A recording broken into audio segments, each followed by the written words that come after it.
Telescope, جیسا کہ ہم سب کو معلوم ہے کہ آج کے دور کے اندر ایسٹرونومی کے فیلڈ میں جتنی بھی ترقی ہوئی ہے اس میں ٹیلیسکوپ کا ایک بہت ہی بنیادی کردار ہے۔ اگر ہم ٹیلیسکوپ کی ڈسکوری کی بات کریں تو 15ویں صدی میں ہینس لیپرشی نامی ایک آئی گلاس میکر نے حادثاتی طور پر اس کو ایجاد کیا۔ ایک دن ہینس لیپرشی نے اپنے بیٹے سے، جو کہ اسی کی شاپ میں موجود تھا، اس سے کہا کہ یہاں پر طرح طرح کے گلاسز پڑے ہیں، ان کو ترتیب سے رکھ دو۔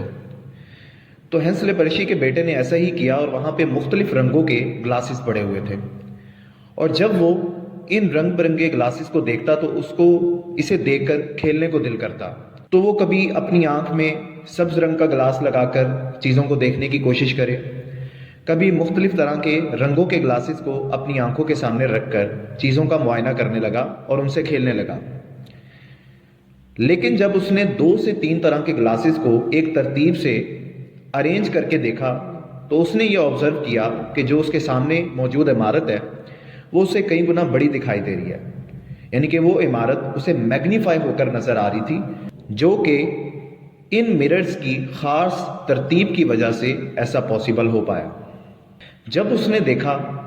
کہ یہ جو عمارت ہے جو کہ اس کی شاپ کے سامنے موجود ہے، جو کہ اس سے اب کئی گنا بڑی دکھائی دے رہی ہے، اس نے فوراً اپنے باپ کو بتایا۔ جب اس نے دیکھا، خود آبزرو کیا، تو وہ حیران رہ گیا کہ واقعتاً یہ عمارت جو کہ اس کے شاپ سے کئی گنا فاصلے پر موجود ہے، اسے کئی گنا بڑی دکھائی دے رہی ہے، یعنی کہ میگنیفائی ہو کر نظر آ رہی ہے۔ یہ منظر دیکھ کر ہینس لیپرشی بہت خوش ہوا اور اس نے اپنے بیٹے کو بھی شاباش دی۔ اس کے بعد اس نے اوپر مزید کام کر کے دوربین کو ایجاد کیا، اور اس دوربین کی مدد سے کسی بھی آبجیکٹ کو بہت کم فاصلے پر میگنیفائی کر کے دیکھا جا سکتا تھا۔ اسی دور میں ایک اور سائنٹسٹ موجود تھے جن کا نام تھا گلیلیو۔ اب گلیلیو جو تھے یہ ماڈرن فزکس کے فاؤنڈر بھی کہلاتے ہیں، اور فزکس میں ان کا بہت اہم کردار ہے۔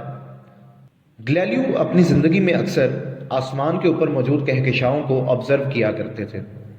وہ ان کی موشن کو یا سٹارز یا پلانٹس کی موشنز کو آبزرو کیا کرتے تھے، اور ان کو اس بات کا بڑا تجسس ہوتا تھا کہ کسی طریقے سے وہ خلا میں موجود ان کہکشاؤں کو، ان چاند ستاروں کو آسانی سے دیکھ پائیں، لیکن ان کے لیے ایسا پاسبل نہ ہو سکا۔ لیکن جب ان تک یہ خبر پہنچی کہ جرمنی میں موجود ایک آئی گلاس میکر نے ایک ایسا انسٹرومنٹ بنا دیا ہے کہ جس کی مدد سے ہم کسی بھی آبجیکٹ کو میگنیفائی کر کے دیکھ سکتے ہیں، بڑا کر کے دیکھ سکتے ہیں، تو اس کے ذہن میں یہ خیال آیا کہ اب یہ کام اس کے لیے اتنا مشکل نہیں ہے۔ تو اسی دور میں گلیلیو نے اس ساری انفارمیشن کو استعمال کرتے ہوئے ایک اپنی ٹیلیسکوپ بنائی، جو کہ ہینس لیپرشی کی بنائی ہوئی ٹیلیسکوپ سے کئی گنا زیادہ طاقتور تھی۔ اس سے ہم کسی بھی آبجیکٹ کو بہت زیادہ میگنیفائی کر کے آسانی سے دیکھ سکتے تھے۔ تو جب گلیلیو نے یہ ٹیلیسکوپ بنا ڈالی تو اس کے بعد اس نے اس ٹیلیسکوپ کا رخ آسمانوں کی طرف کر دیا۔ تو جیسے ہی اس نے آسمان کی طرف اس کا رخ کیا تو سب سے پہلے اس نے جوپیٹر کو دیکھا، جو کہ ہمارے سولر سسٹم کا ایک پلانٹ ہے۔ تو اس نے یہ آبزرو کیا کہ ہمارے جوپیٹر کے قریب سرکولر آربٹ میں، یعنی کہ مدار میں، ایک سے زائد چاند موجود ہیں جو کہ اس کے گرد ریوالو کر رہے ہیں۔ تو یہ دیکھ کر یہ بہت حیران ہوا۔ تو یہاں سے اس نے آغاز کیا اور خلا میں موجود کہکشاؤں، ستاروں اور ان دوسرے پلانٹس کو دیکھنے کے لیے اس نے ٹیلیسکوپ کا استعمال کیا۔